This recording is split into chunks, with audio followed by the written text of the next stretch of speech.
Untuk semuanya warga kerajaan Allah, saya akan membahas dalam penerapan perpajakan dalam perspektif kerajaan Allah. Sebagai saya profesi, ini jarang sekali disampaikan, dikhotbahkan tentang pajak itu sendiri. Nah, kita baca firman Tuhan. Saya akan merangkan secara alkitabiah tentang perpajakan itu sendiri. Roma 13 ayat 6 sampai 7. Kita baca firman Tuhan dan kita renungkan ini sesuai dengan firman Tuhan. Roma 13 ayat 6 sampai 7. Itulah juga sebabnya maka kamu membayar pajak, karena mereka yang mengurus hal itu adalah pelayan-pelayan Allah. Ayat 7. Bayarlah kepada semua orang apa yang harus kamu bayar. Pajak kepada orang yang berhak menerima pajak, cukai kepada orang yang berhak menerima cukai, rasa takut kepada orang yang berhak menerima rasa takut, dan hormat kepada orang yang berhak menerima hormat. Saudara, Yesus itu sendiri tidak hanya berbicara secara hal-hal rohani saja, tetapi Yesus menyentuh hal-hal praktis, saudara, dalam kehidupan kita sehari-hari, di dalam marketplace, di dalam 7 bidang kehidupan.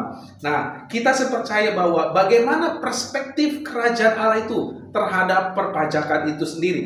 Dan kita sebagai warga kerajaan Allah dan mengerti bahwa warga kerajaan itu merupakan bagian dari kita tinggal di dunia ini, ya kan? Kita percaya, saudara, kita harus mengerti perspektif dulu. Pemerintahan itu berasal dari Tuhan itu sendiri, ya kan? Bukan orangnya dulu, tetapi pemerintahan itu kita setuju bahwa berasal daripada Allah itu sendiri, ya kan? Kita harus mengubah konsep dulu ya, secara kebenaran. Nah, perspektif kingdomnya kerajaan Allah adalah kedaulatan raja berdaulat atas segala pemerintahan di muka bumi ini, saudara. Daniel 2 ayat 21, dia mengubah saat dan waktu, dan dia memecat raja dan mengangkat raja, dan memberi hikmat kepada orang-orang yang bijaksana, dan pengetahuan kepada orang berpengertian. Artinya, dunia perpajakan adalah bagian dari sistem pemerintahan yang diizinkan oleh Tuhan itu sendiri. Dalam kerajaan Allah, struktur dunia ini tunduk, artinya di bawahan pemerintahan kerajaan Allah. Jadi sistem dunia ini ada di kedaulatan di bawahnya Tuhan itu kita sendiri. Nah, saya akan membahas tentang perspektif dalam secara Bible. Awal mulanya pajak itu apa sih?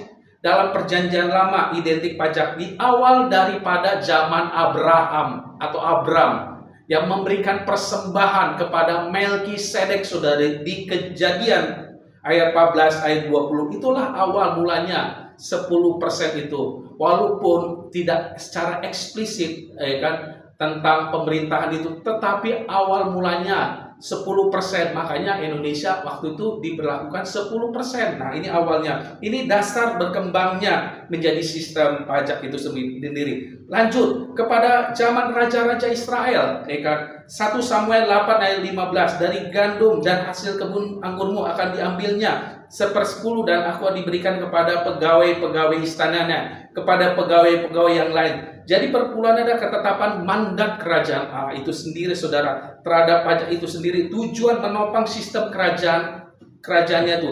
Samuel memperingatkan bahwa raja akan melakukan pajak kepada rakyatnya. Nah, inilah pertama kali disampaikan bahwa mulainya pajak itu sendiri kepada pemerintahan itu sendiri. Waktu zaman Samuel dimulai dari Raja Saul, saudara. Nah, next berikutnya adalah pada pajak itu di zaman Yesus itu sendiri, pada zaman waktu itu. Di Matius 22 ayat 21, berikanlah kepada kaisar apa yang kau berikan kepada kaisar itu, dan kepada Allah apa yang wajib kamu berikan kepada Allah. Jadi ini suatu luar biasa, saudara. Ada suatu pertanyaan, ya kan? Orang Farisi dan Herodian, dia menjebak Kristus, menjebak, bolehkah kita membayar pajak?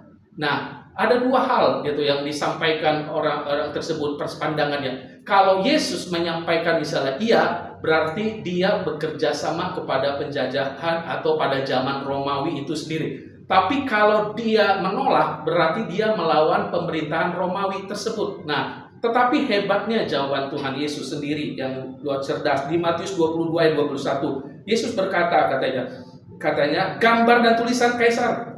Lalu kata Yesus kepada mereka, berikanlah kepada kaisar. Jadi gambar siapa ini? Kata Yesus, dia gambar dan tulisan kaisar. Lalu kata Yesus kepada mereka, ya kan, berikanlah kepada kaisar apa yang wajib kamu berikan kepada kaisar, dan kepada Allah apa yang kamu berikan kepada Allah. Dan ini jawaban Tuhan Yesus luar biasa, cerdas sekali ini, luar biasa. Nah, makna rohaninya apa? Kewajiban dunia tidak boleh diabaikan, saudara.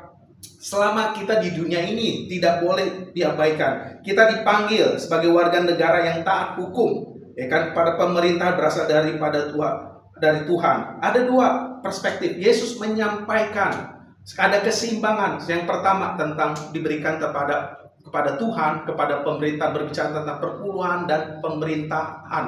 Artinya pajak itu. Ini berkaitan satu sama lain, berkorelasi. Tidak mungkin hanya satu, aduh saya hanya ke Tuhan aja. Tetapi kita mengabaikan pajak itu sendiri, tidak. Karena itu yang harus kita pemahaman mengerti secara Alkitab ya. Nah, tujuan dari pajak itu apa sih dalam perspektif kerajaan Allah? Itu adalah menjadi sarana memperluas kerajaan Allah itu sendiri, saudara. Lewat infrastruktur. Ya, kalau kita nggak menyampaikan hal tersebut, misalnya kalau kita tidak soal pajak itu, bagaimana kita bisa pelayanan, bagaimana kita bisa mau berpergian ke luar kota atau ke misalnya di daerah saya di Bekasi, kita tiba-tiba mau ke Jawa Tengah atau ke Papua, nggak mungkin lah kita pelayanan atau misi kita jalan kaki.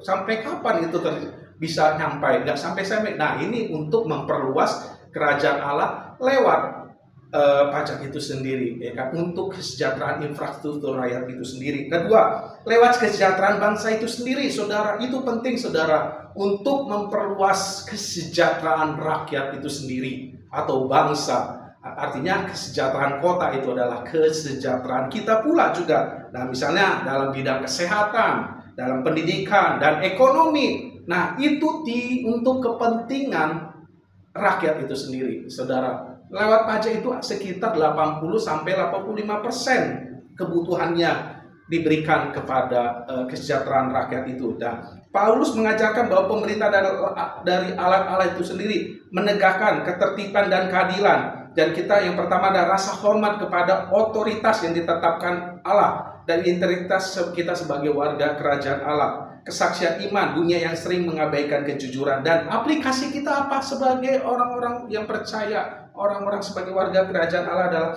pertama, bayarlah pajak dengan hati nurani yang bersih, saudara. Hati nurani yang bersih, gitu. Artinya kita harus hidup jujur, ya kan? Jangan mengabaikan kejujuran itu. Bukan karena takut diperiksa, takut kepada oknum, tetapi takut kepada Tuhan itu penting. Saudara, kalau saudara takut akan Tuhan, otomatis kehidupan kita diberkati Tuhan. Kedua adalah kelola keuangan dengan jujur, saudara. Saudara sebagai mungkin pebisnismen, sebagai pekerja atau apapun, kelola keuangan Anda yang dengan benar. Kejujuran itu penting, saudara. Terus ingatlah waktu kerajaan Allah mengikuti ketetapan yang berlaku. Saudara, penting kita mentaati hukum Tuhan dan juga hukum yang ada di Indonesia itu sendiri, supaya kita diberkati Tuhan. Nah, jangan sampai kita melalaikan hal tersebut, saudara. Kita harus memiliki integritas. Kalau kita bayar pajak, ya lakukan yang terbaik, ya kan? Karena ini mandat kerajaan Allah.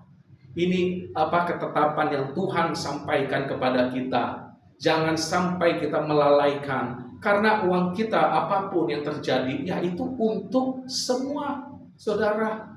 Nah, akhirnya kata adalah kerajaan Allah tidak menolak tanggung jawab dalam dunia ini. Tidak menolak tanggung jawab artinya, oh ini bukan rohani, bukan, saudara. Tapi menguduskan, ya kan? Tapi menguduskannya. Yesus sendiri mengajarkan kita hidup taat di muka bumi ini, sehingga kita menghadirkan kerajaan Allah di muka bumi ini.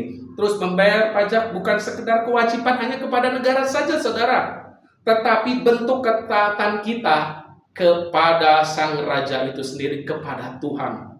Kita hormat kepada pemerintah dan juga kita takut kepada Tuhan. Nah, yang terakhir, membayar pajak, ya kan, bukan bentuk kita lalai atau bentuk kita jauh. Pajak bukan beban, bukan beban saudara. Aduh, beban saya kita membayar dengan, bukan saudara. Tetapi sarana pelayanan kita melayani bangsa seperti kita melayani Tuhan.